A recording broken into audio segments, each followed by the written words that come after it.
দেশের উত্তরবঙ্গের পর্যটন সম্ভাবনাকে কাজে লাগাতে এবার উদ্যোগ নেওয়া হয়েছে। উত্তরাভিযান নামের এই প্রকল্প বাস্তবায়নে ট্যুরিজম বোর্ড ও বগুড়ার পল্লী উন্নয়ন একাডেমি সমঝোতা স্বাক্ষর করেছে। বগুড়া সহ উত্তরবঙ্গের ৫ জেলার ১৮টি গ্রামকে পর্যটকদের পরিদর্শনের জন্য নির্বাচন করা হয়েছে। মহস্থানগড়, ভাসবিহার কিংবা বুদ্ধবিহার, দেশের সবচেয়ে বড় নদী, বিল আর চরে ঘেরা উত্তরবঙ্গ, কৃষি ভাণ্ডার, চরের বৈচিত্র্য, যাপিত জীবন, অপার সৌন্দর্যের লীলাভূমিও পর্যটনের তেমন পরিচিতি লাভ করতে পারেনি। তবে এবার এই অঞ্চলকে পর্যটনের জন্য ঢেলে সাজাতে নেওয়া হয়েছে উদ্যোগ।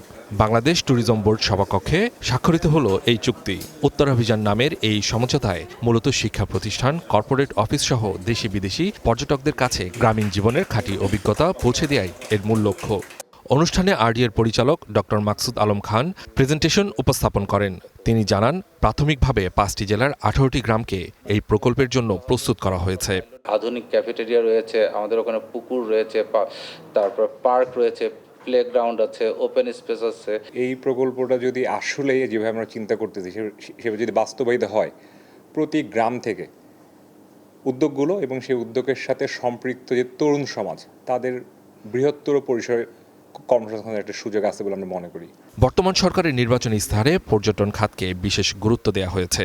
কক্সবাজার বা সিলেটের তুলনায় উত্তরবঙ্গ পর্যটনে কিছুটা পিছিয়ে থাকলেও এই প্রকল্প অর্থনীতির নতুন দুয়ার খুলে দেবে বলে আশা প্রকাশ করেন বক্তারা। নর্থ বেঙ্গলের আমি বলবো যে এদের রুরাল যে লাইফ অ্যান্ড লাইভলিহুড, এখানে এটা একটি দৃশ্যমান পরিবর্তন আনবে। ইকোনমির মেইন স্ট্রিমে তারা কন্ট্রিবিউট করতে পারবে। এর মাধ্যমে আমাদের রিসোর্সগুলোর যে কি বলে ট্যুরিজম রিসোর্স, এগুলোর মেনটেনেন্সও হবে। এই প্রকল্পের আরেকটি আকর্ষণীয় দিক হলো হোস্ট ফ্যামিলি বা কমিউনিটি ভিত্তিক পর্যটন ব্যবস্থা। বরেন্দ্র ও চরাঞ্চলের মানুষের অর্থনৈতিক উন্নয়নের এই মডেল ভূমিকা রাখবে। কক্সবাজার, সিলেট এই রিজনগুলো কিন্তু অলরেডি ট্যুরিজমে কিছুটা এগিয়ে রয়েছে। সেই জায়গায় কৃষি নির্ভর উত্তরাঞ্চল কিন্তু অনেক পিছিয়ে।